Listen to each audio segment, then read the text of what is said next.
على فكرة بدون غرور، أنا وأعوذ بالله من كلمة أنا ممثل جامد أوي. جد والله. أنا ممثل من النوعية اللي محدش فاهمها، اللي بيقولوا عليه السهل الممتنع. أنا ممكن أضحك وأعيط في ثانية واحدة من غير ما حد ياخد باله من ضحكت ولا عيطت، ولا حد ياخد باله من الممثل أصلا. أصل أنت لو خدت بالك إني بمثل يبقى أنا فشلت كممثل.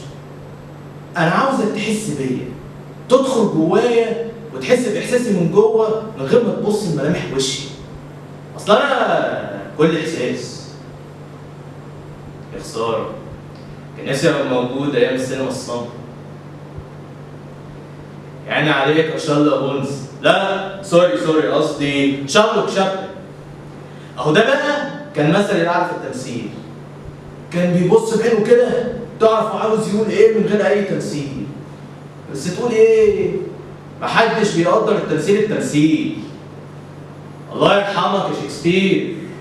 كان يبص بعينه للجمهور وهو على خشبة المسرح، كان كله بيعيط من التأثير. كان جامد جدا. عاملك حتة من شكسبير؟